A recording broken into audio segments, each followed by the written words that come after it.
CCH sold Law-Based to LexisNexis. Not long after they bought it, they realised that they'd made a bit of a mistake. So I thought, well, hell, if there's ever an opportunity to start a business, it's now. So that was sort of where OneLaw came from, really. I was blindsided one day. I was doing a demonstration to a law firm in Penang. Chief partner said, well, if we buy the system, can we have 2 copies of it? And I said, oh, have you got another law firm or something? And he said, no, I'd want 1 copy for the auditors and another copy for what's actually happening with the money. You know, money, people, I think way too many people focus on money. Money isn't the goal. That's just a byproduct, right? That if you've done everything else right, then the money comes.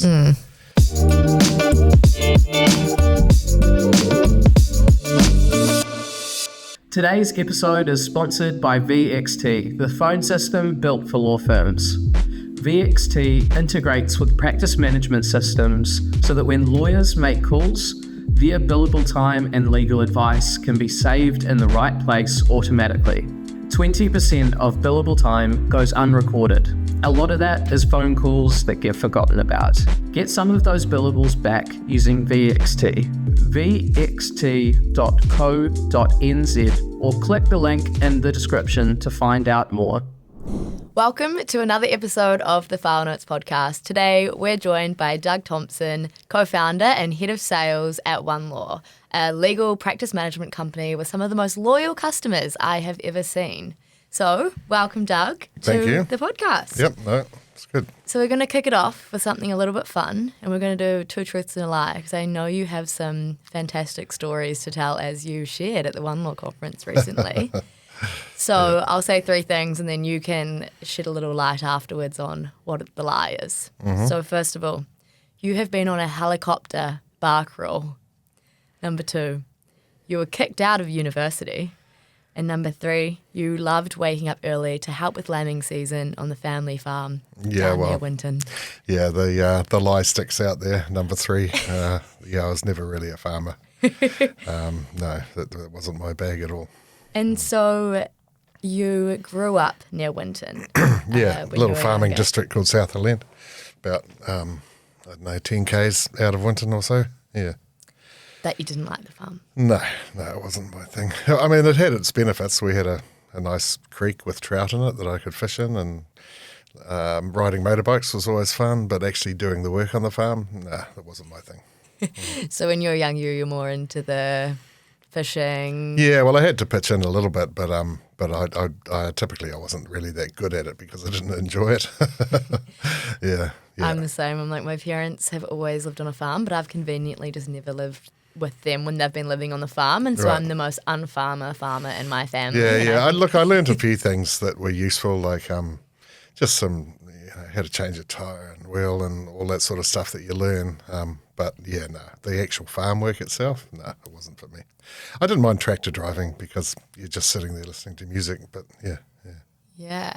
And so one of the truths was that you've been on a helicopter bar crawl. Yeah, pub crawl, yeah. How does that work? Okay, so there's a famous pub crawl in Southland called Round the Mountain, which, we started in Invercargill. The first pub we stopped at was the White House out in Lawnville, just out of Invercargill. And then you go right along the south coast, stopping in Thornbury and Riverton and Colac Bay, Oropuki, and then up to Tuatapere. And you go round the mountain and come out at Tautau, and then a few more pubs throughout the Southland Plain. So yeah, it's normally a whole day event if you're driving, but I think we did it in about 2 hours, 40 minutes or something like that. Stopped at about 20 pubs or somewhere around that anyway. The memory is a little bit hazy, but it was a lot of fun. Yeah. Like landing the chopper in the car park and running into the pub and drinking as quickly as you can, because you can't shut the chopper down. Yeah, because back in those days, maintenance was done on the number of starts the turbine engine had. So yeah. So it was there was 5 of us, I think, on it. We sort of had a club called the Royal Windsor Polo Club, and we had shirts, and we used to get together in our shirts in the pubs and stuff, and we did the Spates Ironman Tour de South, we called it. How fun. Yeah, I was thinking, I'm like, where is a helicopter parking on these 20 pubs? Well, yeah, sometimes it was in a muddy paddock over the road, because mostly the pubs were rural. Actually, the reason there was about 3, I think, other groups did it after word got round that it was a thing you could do. We were the first. And it got shut down by the MOT because in Otautau there were 2 pubs that we had to go to, and the middle point was the railway line. So the helicopter pilot landed on the railway line, and the MOT didn't like the idea of that. I mean, the pilot was actually a local, Richard Mills, who was a local of that town. He knew when the trains come and went, but, anyway. And so do you have your pilot's license as well? No, I only ever had a student pilot license. I think I could probably still take off and land an airplane, but it was a passion of mine for a while in the sort of late 80s, early 90s, but then my life moved on, and I've never really revisited it too much. Yeah, I've got friends that fly, so every now and then I'll go up for a fly, but yeah. And so if we take it back to when you were down south and you were growing up as a kid, what did you want to be when you were older? I think the first thing I ever wanted to be, there was a TV show on at the time. What was it called now? It was Jacques Cousteau. He used to travel around the seas. So I wanted to be a marine biologist. That was what I thought would be a really cool life. Getting around in a boat and helping sea life and stuff like that. But that was a fairly early pipe dream. Yeah. So never achieved. And so when you went to university, what did you decide to study there? Biology. Look, when I was in my second last year at secondary school in Central Southland College in Winton, they installed a computer suite, and I sort of got into it there. It was kind of fun and geeky and everything because I was a bit of a geek as a kid. Probably still am. So I thought, computer science, that's what I'll do. But back in those days, the only thing you could do regarding computers at university was learn how to program, and I wasn't really a programmer. I did actually pass my computer science paper, the only one I passed, hence my early departure. But I mean, it was all basically you had to do physics and maths and all this other science stuff that I kind of really wasn't interested in. So I ended up spending too much time in the gardens and the cook in Dunedin. Yeah. And so was uni one of the best times of your life? Did you love absolutely. It was a 2-year party. Yeah, it was great. Till it ended. And I learned a bit as well about life and stuff, and came out of it with some awesome friends. So I've still got a really strong friend network of people that I met at university. Yeah. And so you departed university early. Do you still feel like from those papers you did, you kind of took away a lot? Yeah, looking back on it, I probably should have been more in the commerce side of things rather than the science side of things. My first job out of uni actually was working for an accountancy firm who advertised a position for a part-time computer salesperson. So I applied and told them I didn't want part-time, I wanted full-time, so they took me on full-time. And because back in those days, accountancy firms operated a bureau where they processed a lot of their customers' debtors and payroll. And the PC had just come along, and accountancy firms noticed that business leaving their door. So this firm, Broad Christie and Partners, it was known as back then, decided to get a clip of the ticket on the way out and sell the computer and the debtors package and the payroll package so they could still make some money out of it. Yeah, keep talking me through that stage of your career and how that kind of eventuated. So I guess I joined. This was actually before the days of IBM compatibility. Even CPM was the first operating system I started on. So just selling computers to small businesses. Back in those days, it was all about the margin that you made on the hardware.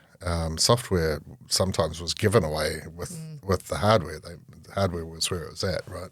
So it was about a 40% margin on anything you sold.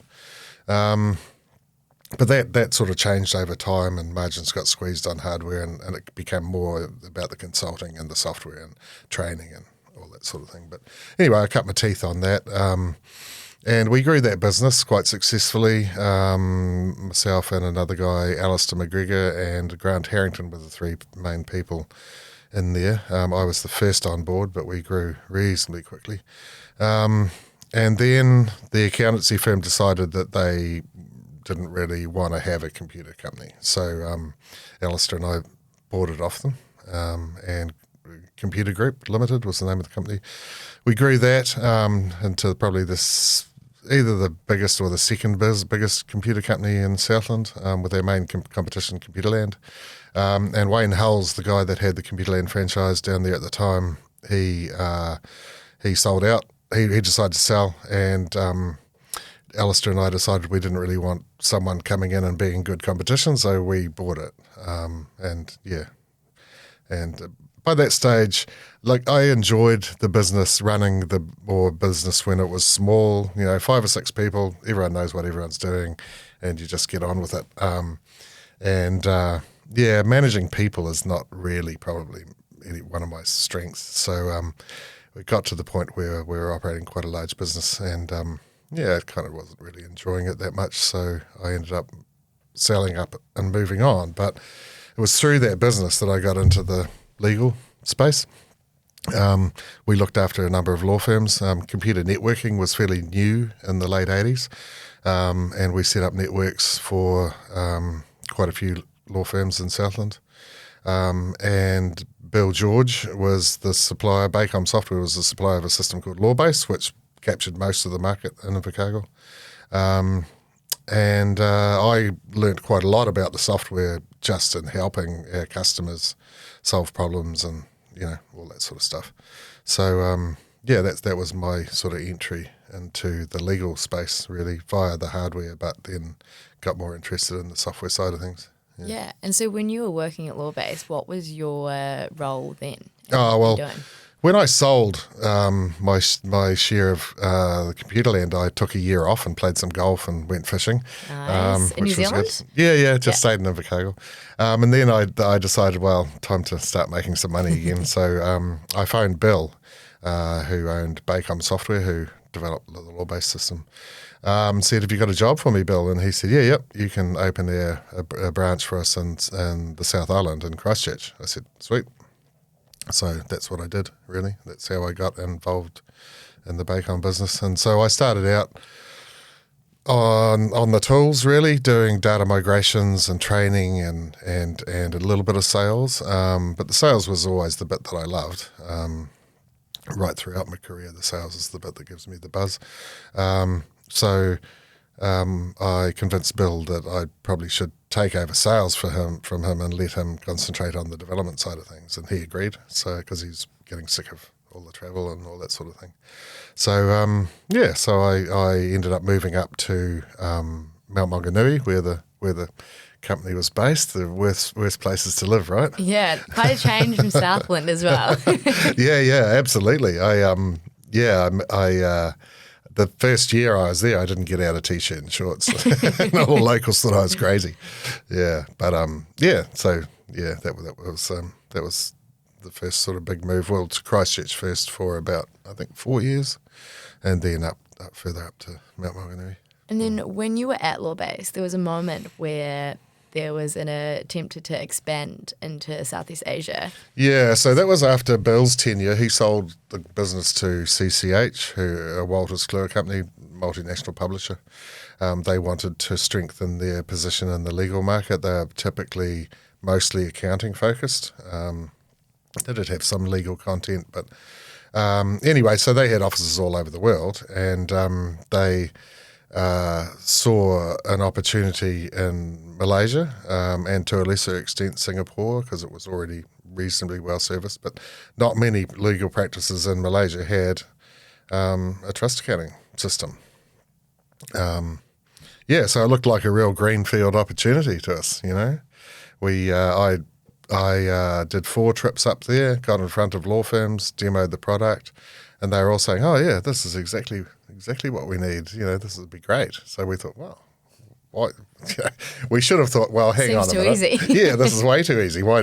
Yeah. Anyway, so so I moved up there for a couple of years, and of course, being a Kiwi and probably being a Southlander, you don't expect corruption, right? And that Malaysia, along with a lot of its neighbours, has a level of corruption in government, and that flows down through the business environment.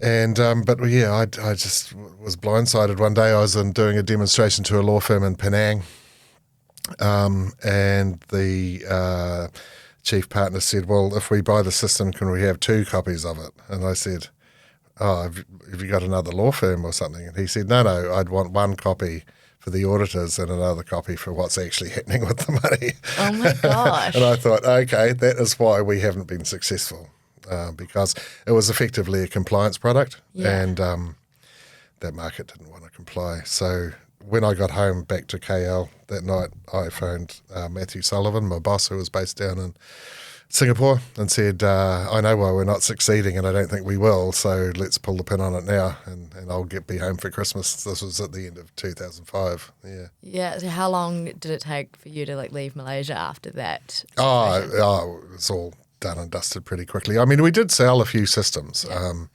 or 9, something like that, but it was never going to be enough to justify a business arm doing that. So, so we exited reasonably gracefully, I think. I don't know if those firms are still using it or not. But it was, probably it took a couple of months to wind it down and just close everything off and come home. What was that like living in Malaysia in general? Absolutely fantastic. Yeah. I loved Whereabouts in Malaysia? In Kuala Lumpur. Yeah. So, expats back in those days, I don't think the expat packages are quite what they were now, but back in those days, I basically stayed on my same salary at the time, which was really good Transfer salary. really for nicely. Yeah. And then also you get, your kids' schooling is paid for, the condo you're living in is paid for. They provide a car. I didn't bother with a car. I just used taxis. But it was a lot of fun. And Malaysia, I don't know if you've been there, but best food in the world, and because they've got Indian, Thai, mamak, all sorts of influences on various types of cuisine there, and it's all quite spicy and stuff like that. I think I had I had a layover there for 8 hours, and so I went into the city to look around in Kuala Lumpur. Yeah. But my experience with the food was in a food court in this ginormous mall, and right. it was really yum, but a bit chaotic. Yeah, a bit chaotic when you've just got off a long flight. Yeah, look, honestly, some of the places I had lunch with the locals I was working with, most tourists wouldn't go past the front door. Yeah, those are the best ones. It doesn't look good, but it's always busy. So that's the key to dining in Asia. If the restaurant's busy, the food will be good. Yeah. And so once you came back to New Zealand, is that when Lawbase became Infinity? It was after I came back. So I Phil Johnson, who owned Comac Consulting at the time, I'd worked with Phil on a few projects over the years, and I managed to got a job consulting with Comac Consultants, looking after law firms and a few other businesses. So it was while I was working at Comac that CCH sold Lawbase to LexisNexis, another multinational publisher. And not long after they bought it, they realised that they'd made a bit of a mistake. I mean, the Lawbase code base was all Visual Basic 6, which was even at that time was quite an old development language and really had no easy path forward into the new Microsoft.NET world. So they realised that they'd bought a bit of a lemon, I think, and announced its retirement and wanted to roll in a product that they owned in Australia to replace it. And a lot of the law firms that I was consulting to didn't really like the look of the replacement product. and or anything else on the market at the time. So I thought, well, hell, if there's ever an opportunity. I mean, Lawbase had 630 firms odd, I think, at the time, which was the lion's share of the mid-market. Infinity Law was probably the next biggest. I think at that time they had about 220, but they had slightly larger firms than Lawbase. We sort of had our own sort of market segment there.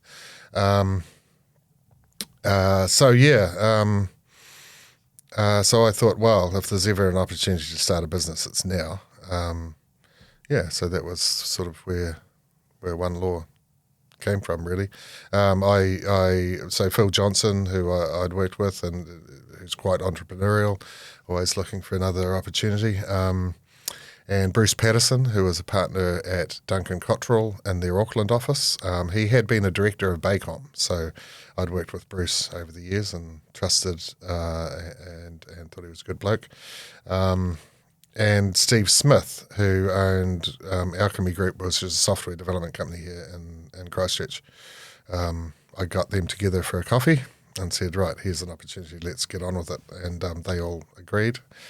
OneLaw was formed. This was early 2009. The company was formed in about, I think, April, and our first line of code was written in May of 2009. Yeah.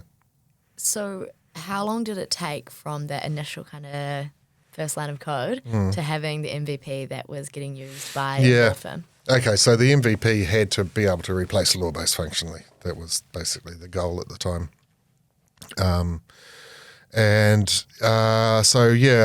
May 2009, we had our minimum viable product mid 2012, so about 3 years. 2 years longer than we thought it was going to take, of course, and a lot more money. Yeah. Yeah. Yep. What were the big challenges that you faced that kind of extended that? Probably way up? funding was the biggest challenge at the time.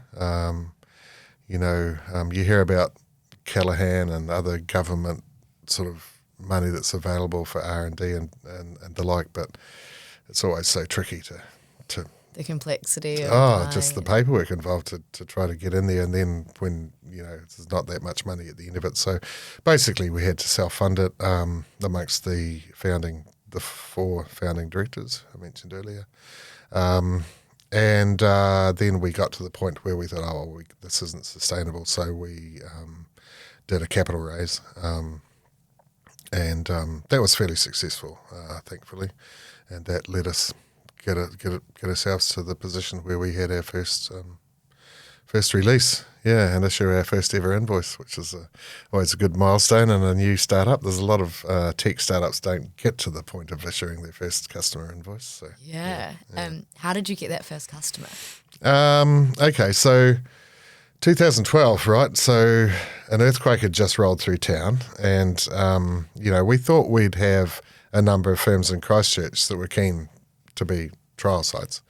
But as it transpired, they were more worried about finding premises and staying in business than changing their practice management system. So I found out through a contact that I had that there was a firm in Kaiapoi and another one in Rangiora who had purchased Lawbase around 6 months prior to its retirement announcement, right? So they'd been particularly hard done by. So I went out and had a chat to them and said, look, I'm the only guy that can protect your investment in Lawbase, and I'll do that by giving you OneLaw for nothing, and you trial it for us. What do you think? And they both said yes. So So Do you still use OneLaw now? Ian McNeish was the firm in Kaiapoi, and he's been retired for several years now, and his business eventually was rolled into Pegasus Bay Law, who are still customers. And Williams Mackenzie in Rangiora, they were the second sign up. They're still a beta test site for us, and a really good customer, and been giving us invaluable feedback over the years. Yeah. That's awesome. And when you made the decision that you think you have the opportunity to build this legal software. What were the core things that you wanted the product to solve that you didn't think Lawbase was doing properly, or what the alternative of would be able to do?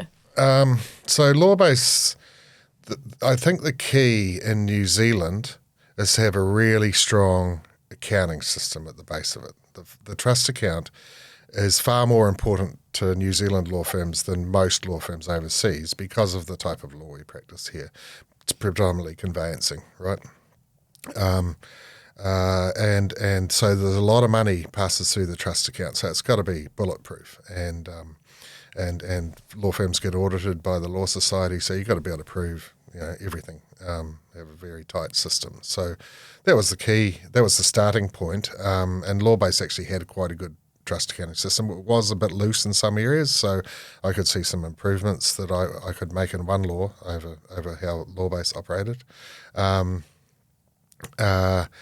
So we started there with a deeds system and a few other bits and pieces that it needed to have so that we could replace Lawbase. But in the meantime, Infinity Law had developed quite a lot, from just being an accounting system to also including document management and other tools. So that was really the next cab off the rank for us, was to get going on the development of a document management side of things, and also document automation and assembly. They were sort of the next cabs off the rank. So, yeah. And this is kind of a fun question, but if OneLaw was, or the One Practice was a person, how would you describe them and their personality? Oh, that is a strange question. How would I describe that? Probably reliable, friendly, trustworthy. Yeah. Nice. I always like asking that one. And you've been really deliberate about growing OneLaw in New Zealand rather than going offshore too quickly. Yep. What have been the pros and cons of being a New Zealand-focused legal tech company? Okay, well, there's one main reason why New Zealand is fairly protected from international competition in this space, and that is because of the way the trust account operates in New Zealand. It's different to every other country on the planet except for Scotland. So I'm picking maybe the first lawyer in New Zealand was Scottish or something like that. But we operate a thing called a combined ledger, which everywhere else doesn't. I guess that's been good and bad. It's limited competition, but it's also limited our appeal in other markets. So, look, we are challenges. I guess challenges. One of the challenges is that it's a small market, but it's also a benefit because lawyers are very collegial. Sure, they compete for the work, but when it comes to management ideas and things like that, they all talk to each other. So the small, tight-knit community that lawyers in New Zealand basically meant we didn't really have to spend any money on advertising. All we had to do was do a good job every time we did an installation, make the customer happy, and then they would talk about it. And that's sort of how we've grown the business. It's all mostly been referral. So, size of the market is a limiting factor, but it's also been an advantage to us because they're all so close. Yeah. Just like I said at the start that I think OneLaw customers are the most loyal customers of any legal software than VXT. Yeah, well, look. that I've ever seen. Yeah, Why do you think that? There is a lot of pain associated with changing systems. Change management is always difficult. We take most of the pain out of it just through really good data migration. That's one of the keys that we saw early on was we have to have a bulletproof data migration and we have to go all out on the training. And then after sales support. They're the keys really to having a happy customer, I think. If you get those bits right, then price becomes less of an issue. When you're pricing your product, you make a bit of a value statement as well. So, we've always taken the approach that we didn't necessarily want to be the cheapest in the market, nor the most expensive, but a fair price and really good product and really good service is really the key. And recently, VXT and OneLaw have partnered. How have you approached deciding who to partner with and when you should start doing that? Yeah, so we do partner with a few firms. We've had a lot of approaches from people that had an idea more than a product, so you've got to be wary of wasting time there. I think basically we decided right from the outset that if there was a good product out there that's fulfilling the need, let's integrate to it rather than try to recreate it.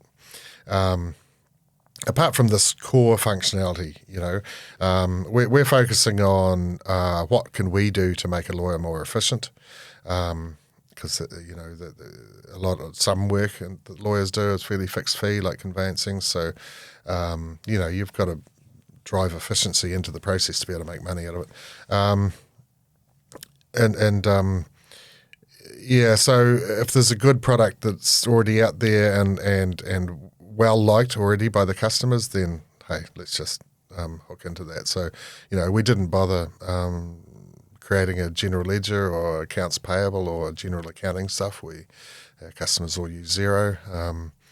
And look, VXT, wow, it looks like a great product. So we thought, well, why not? One of our bigger customers already used it and likes it, so just made sense, really. So if it's not core to the processing of the matter through the accounts or documents, then we might not build it. We'll probably just integrate to something that already does it. Yeah, it's so awesome to finally have the integration. I've gone to Lawfest for like the past 3 years and we've always been opposite OneLaw. And there'd be so many people going past, they'll go from OneLaw, then they'll come over to VXT and then they'll be like, do you integrate with OneLaw? And we're like, not yet. But we finally do. And so it's so exciting to be able to access more of the New Zealand law firms in that market space. Yeah, look, I definitely wouldn't describe OneLaw as a startup now, but certainly 2 or 3 years ago we were. And with very finite resources, do you go all out to link your product to somebody else's, or do you build your product out further? Exactly. So, we had to concentrate on our product in the early days. But now that we're, and look, we still are, but we've got more resource, more development resource now, so we're able to do some of those really nice things that are just going to make our customers' lives so much easier. Yeah, so tell me, how has OneLaw changed over the past few years or 5 years? Probably the focus came off the back office in terms of the accounts department and things like that, and moved more out into the people actually doing the legal work. We're putting a whole lot of effort in. We have, and we continue to put a whole lot of effort into tools for the authors, the actual lawyers, and secretaries and legal execs and the like, to make their lives easier and get through the work quicker. So that's when I first started with Lawbase, the key was really all the back office, the accounting, the trust account, all that sort of things. But now it's swung the other way. And to the detriment of some products, they focus solely on the management of the matter and the getting the work done, and have really dropped the ball on the accounting side. So I think we're well placed having that really robust accounting system at the back end, but it's the tools for the authors that we've been concentrating mostly on over the last probably 3 or 4 years. Yeah. And what are you most excited for with the future development of OneLaw? Well, some of the AI stuff that's coming along is pretty cool. We've sort of put our first AI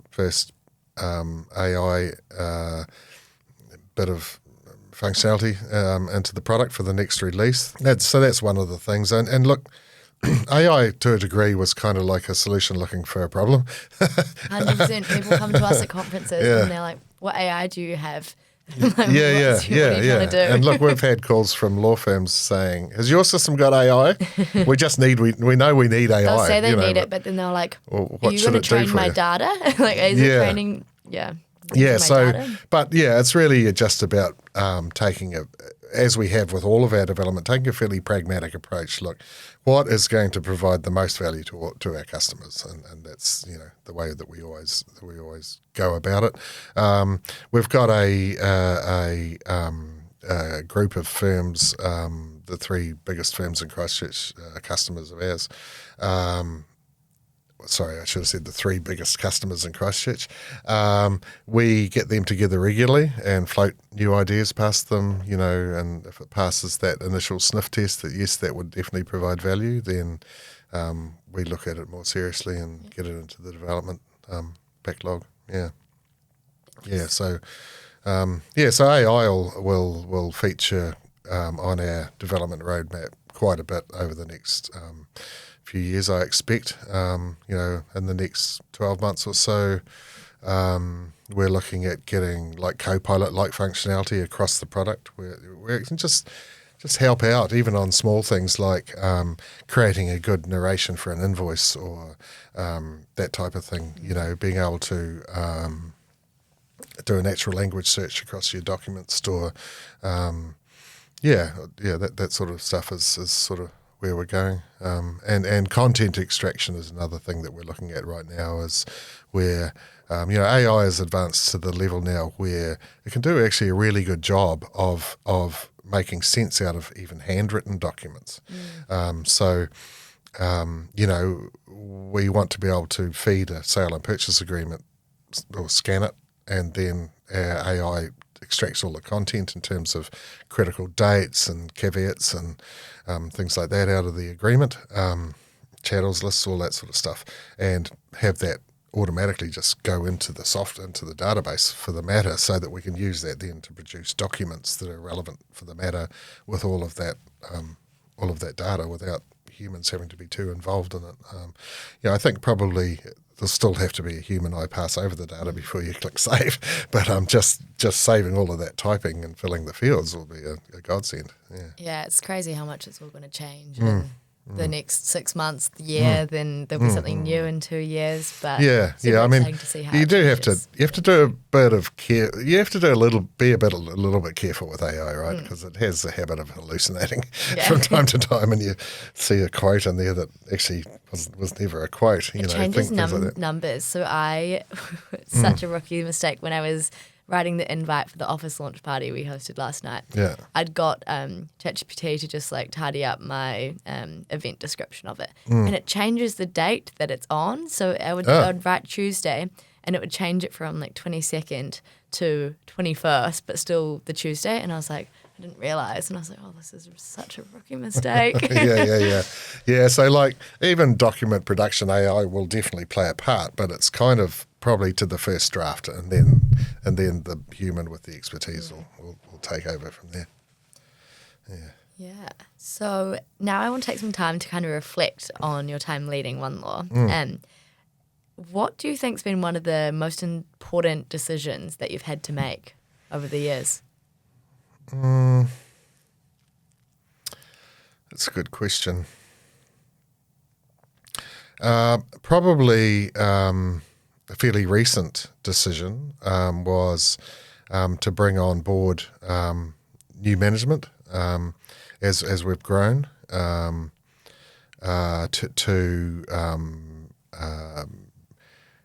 accept some dilution of your ownership for the benefit of the company. The whole big slice, small pie, small slice, big pie thing.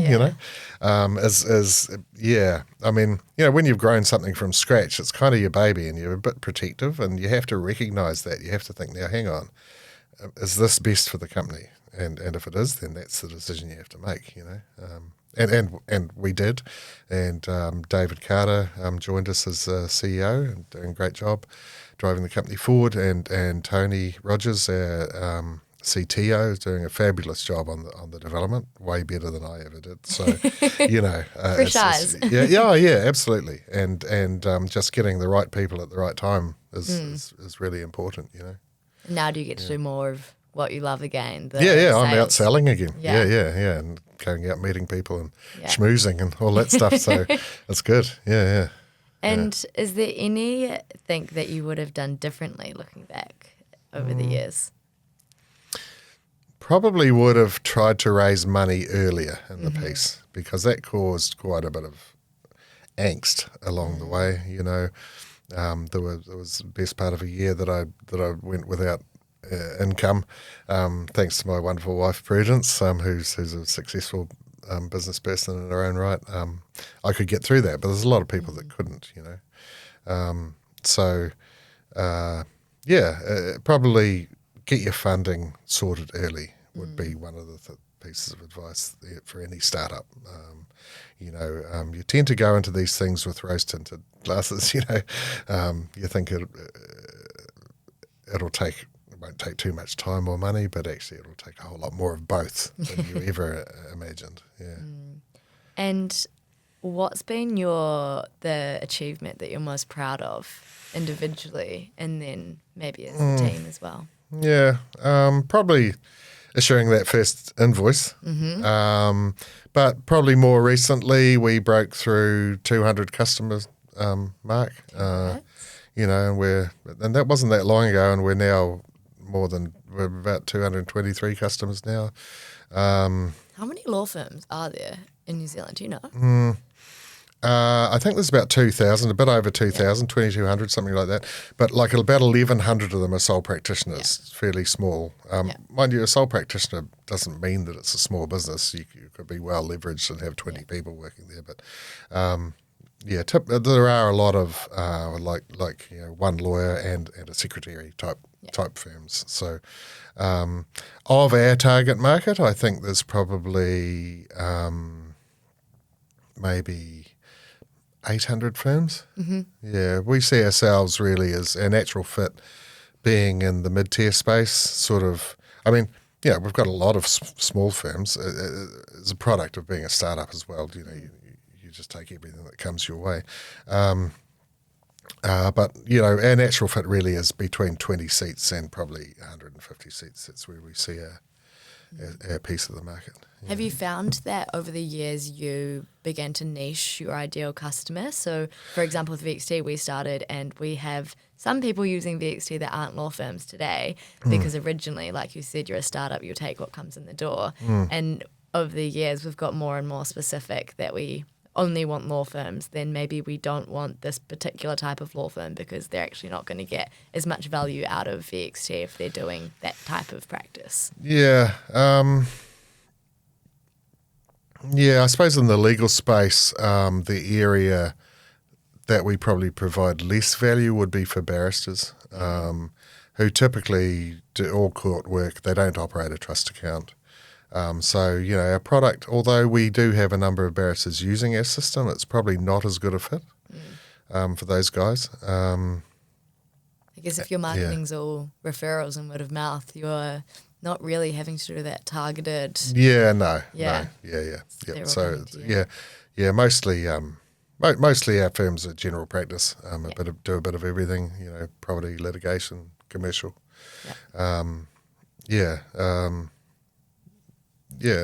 That's what most law firms are. I mean, sure, you do get your specialists, and we do have a number of them as well.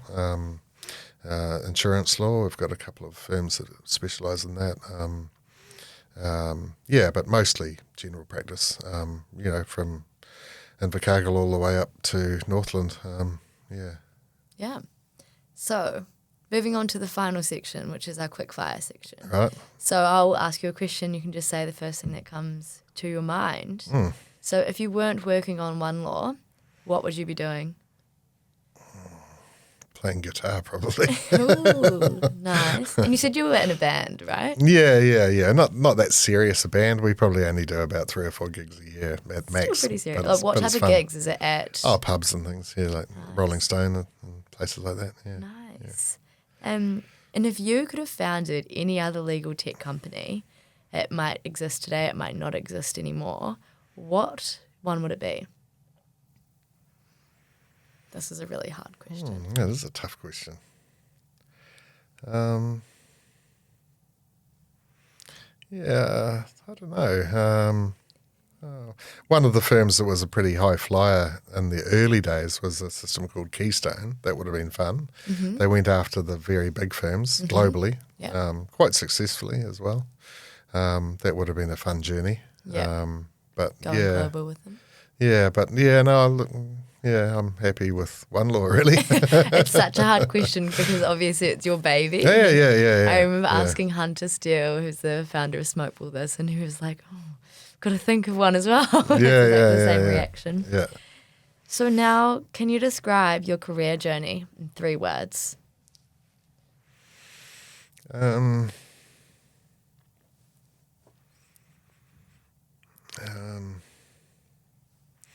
Probably not. I don't know. It's kind of all been a bit haphazard, actually. It's kind of just seeing the next opportunity and going for it without much in the way of planning. This isn't 3 words. No. I don't know. I wouldn't say that I'm a real focused career person. Yeah. For me, it's always been more about the product and the customers than it has been about my actual career.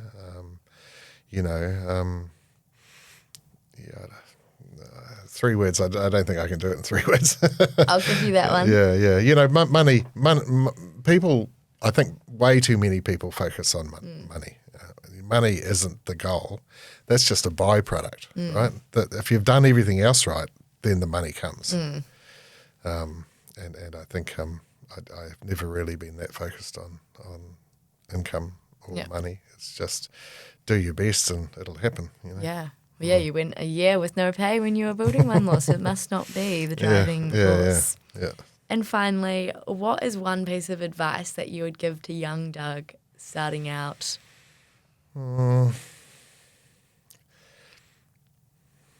See more of the world earlier. Ooh, I like that advice. Yeah. Travel. I do quite a bit of travel now. Mostly because of my wife loves travel and her business requires travel.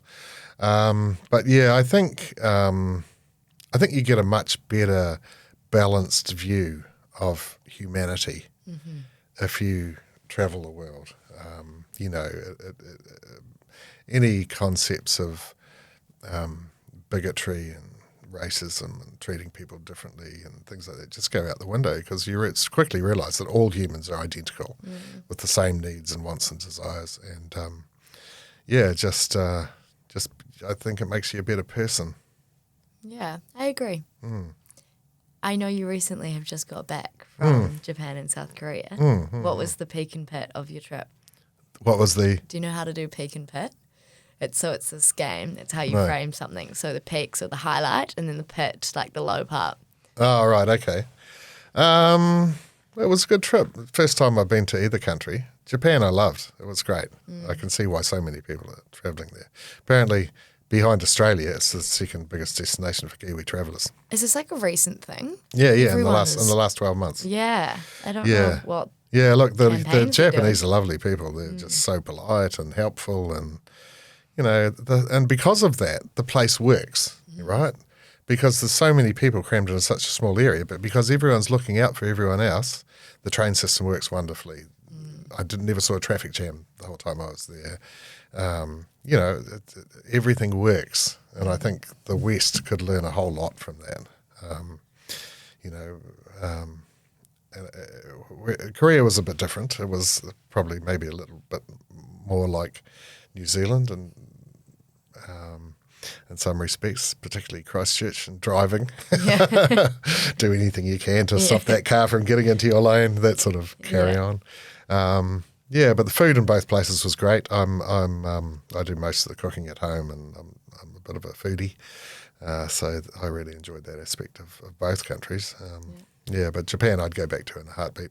Probably not this time of the year though. It was way too hot. It was like being back in KL or Singapore, humid as heck and 34 degrees. So I think spring would be when I go back to Japan next. That's when the blossoms are out as well, right? Yeah. I'm not a skier, so winter doesn't really enthuse me that much. But Well, that takes us. There weren't really actually that many pits, to be honest. I forgot the pit. Yeah, they were all peaks. I like the whole experience was great. Nice. Well, now you know how to play peak and pit, so you can take that one Yeah, home. yeah. I'll My do friends that. always sit round and you do peak and pit at the end of the week. Oh, okay. Yeah, Well, Well, we do a similar. Well, we don't concentrate on the pit. One of our family things is at the dinner table at night. Everyone has to say what was the best thing that happened to them today. yeah, nice. I like it. Well, thank you very much for coming on the File Notes podcast. Yeah. And if people would like to get in touch with you about OneLaw, can they visit your website? Is that the best Absolutely, place? yeah. OneLaw.co.nz. Awesome. And there's a response page there that you can fill out, and we'll be in touch with you probably within about 2 or 3 hours. Awesome. Yeah. Thank you. Yeah, thanks, Sophie. I really appreciate the opportunity. Yeah, it's good fun.